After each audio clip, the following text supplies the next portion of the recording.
ಕಲ್ಲೇಟಿನಿಂದ ಓಂ ಶಕ್ತಿ ಮಾಲಾಧಾರಿಗಳಿಗೆ ಗಾಯ ಆಗಿದೆ. ಮಾಲಾಧಾರಿ ಮಹಿಳೆಯರ ತಲೆಗೆ ಕಲ್ಲು ಬಿದ್ದಿದೆ ಅನ್ನೋದು ಗೊತ್ತಾಗ್ತಾ ಇದೆ ನೋಡಿ. ಅನ್ಯ ಕೋಮಿನ ಕಲ್ಲಿನ ದಾಳಿಗೆ ಮಾಲಾಧಾರಿಗಳು ಕಂಗಾಲಾಗಿದ್ದಾರೆ. ತೇರು ಎಳೆಯುತ್ತಿದ್ದಾಗಲೇ ಸಿಕ್ಕವರ ಮೇಲೆ ಕಲ್ಲಿನಿಂದ ದಾಳಿಯಾಗಿದೆ. ಜೆಜೆಆರ್ ನಗರದ ವಿಎಸ್ ಗಾರ್ಡನ್ ಬಳಿ ದುಷ್ಕೃತ್ಯ ಆಗಿರೋದು. ಕಲ್ಲೇಟಿನಿಂದ ಓಂ ಶಕ್ತಿ ಮಾಲಾಧಾರಿಗಳಿಗೆ ಗಾಯ ಆಗಿದೆ. ಮಾಲಾಧಾರಿ ಮಹಿಳೆಯರ ತಲೆಗೆ ಕಲ್ಲು ಬಿದ್ದಿರೋದು. ಪಾಪ ಗಾಯಗೊಂಡಿದ್ದಾರೆ ಮಹಿಳೆಯರು ಕೂಡ. ಅನ್ಯ ಕೋಮಿನ ಕಲ್ಲಿನ ದಾಳಿಗೆ ಮಾಲಾಧಾರಿಗಳು ಕಂಗಾಲಾಗೋಗ್ಬಿಟ್ಟಿದ್ದಾರೆ. ಪಾಪ ತೇರು ಎಳೆಯುತ್ತಿದ್ದಾಗಲೇ ಸಿಕ್ಕವರ ಮೇಲೆ ಕಲ್ಲಿನಿಂದ ದಾಳಿ ಮಾಡಿದ್ದಾರೆ ಕಿಡಿಗೇಡಿಗಳು, ಪಾಪಿಗಳು. ನೋಡಿ ಅಲ್ಲಿ ಬ್ಯಾಂಡೇಜ್ ಸುತ್ತಿದ್ದಾರೆ ಈಗ ಆಲ್ರೆಡಿ ಅವ್ರ ತಲೆಗೆ. ಪಾಪ ತಲೆನೇ ಹೋಲಾಗ್ಬಿಟ್ಟಿದೆ. ಅಂದರೆ ಈ ಕಿಡಿಗೇಡಿಗಳನ್ನ ಹಿಂಗೆ ಬಿಟ್ಟರೆ ಆಗಲ್ಲ. ಬಿಕಾಸ್ ಪದೇ ಪದೇ ಪದೇ ಪದೇ ಇಂಥ ಘಟನೆಗಳಿಗೆ ಸಾಕ್ಷಿ ಆಗ್ತಾನೆ ಇದ್ದಾರೆ. ಅಂದರೆ ಯಾಕೆ ಈ ರೀತಿಯಾಗಿ ಮಾಡಬೇಕು?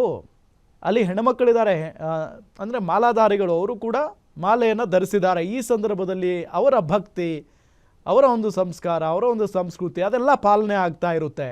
ಯಾಕೆ ಈ ರೀತಿಯಾಗಿ ಮಾಡಬೇಕು? ಎಸ್ ಅಜಯ್ ಗೌಡ, ನಾವು ಈಗಾಗಲೇ ಮಾತಾಡ್ತಾ ಇದ್ವಿ ಇಂಥ ಕಿಡಿಗೇಡಿಗಳನ್ನ ಸುಮ್ಮನೆ ಬಿಡಬಾರ್ದು ಅಂತ ಹೇಳಿ. ಪಾಪ ಅಲ್ಲಿ ಮಹಿಳಾ ಮಾಲಾಧಾರಿಗಳು ಕೂಡ ಇದ್ರು ಅನ್ನೋದನ್ನ ಗೊತ್ತಾಗ್ತಾ ಇದೆ. ಪಾಪ ಎಷ್ಟು ಜನ ಇದ್ರು ಏನೋ, ಯಾವ ರೀತಿಯಾಗಿ ಗಾಯಗೊಂಡಿದ್ದಾರೆ?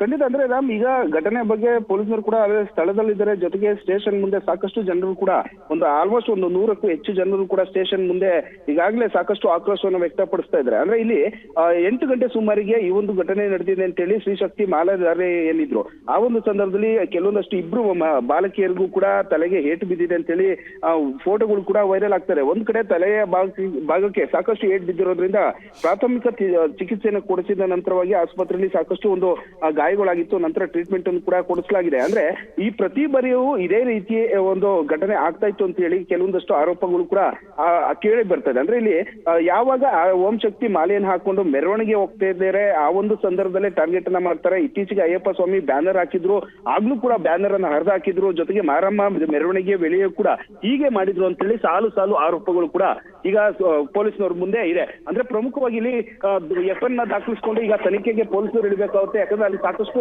ಮಹಿಳೆಯರು ಕೂಡ, ಅಲ್ಲಿ ಮಕ್ಕಳು ಕೂಡ ಠಾಣೆ ಮುಂಭಾಗದಲ್ಲಿ ಇದ್ರೆ ಏಟು ತಿಂದಂತ ಬಾಲಿಕೆಯಲ್ಲಿದ್ದಾರೆ. ಆಕೆಯು ಕೂಡ ಮುಂದೆ ನಿಂತ್ಕೊಂಡು ಈಗ ದೂರನ್ನು ಕೊಡೋದಕ್ಕೆ ಮುಂದಾಗಿರುವಂತದ್ದು. ಜೊತೆಗೆ ಈಗಾಗಲೇ ಏರಿಯಾದಲ್ಲಿ ಸಾಕಷ್ಟು ಒಂದು ಹೈ ಡ್ರಾಮಾನೇ ಆಗ್ತಾ ಇದೆ. ಯಾಕಂದ್ರೆ ಒಂದ್ ಕಡೆ ಅನ್ಯ ಕೋಮಿನ ಯುವಕರ ಒಂದು ಸೇರಿದಂತೆ ಕೆಲವೊಂದಷ್ಟು ಟೀಮ್ಗಳು ಕೂಡ ಅಲ್ಲಿ ಸಾಕಷ್ಟು ಜನಗಳು ಸೇರಿದ್ದಾರೆ. ಮತ್ತೊಂದು ಕಡೆ ಈ ಮಾಲಾಧಾರಿಗಳ ಏನಿದ್ರೆ ಅವರೆಲ್ಲ ಕುಟುಂಬಸ್ಥರು, ಸ್ನೇಹಿತರು ಕೂಡ ಸಾಕಷ್ಟು ಸಂಖ್ಯೆಯಲ್ಲಿ ಈಗಾಗಲೇ ಸ್ಟೇಷನ್ ಮುಂದೆ ಇರೋದ್ರಿಂದ ಪೊಲೀಸರು ಸಾಕಷ್ಟು ಪ್ರೊಡಕ್ಷನ್ ಕೂಡ ಕೊಡುವಂತ ಕೆಲಸಗಳು ಕೂಡ ಆಗ್ತದೆ. ರಾಮ್, ಸದ್ಯ ಎಫ್ಐಆರ್ ದಾಖಲಿಸಿ ತನಿಖೆ ನಂತರವೇ ಮತ್ತಷ್ಟು ವಿಚಾರಗಳು ಹೊರ ಬರಬೇಕಾಗಿದೆ. Ram, okay, thank you Ajay ತಮ್ಮೆಲ್ಲ ಮಾಹಿತಿಗಾಗಿ.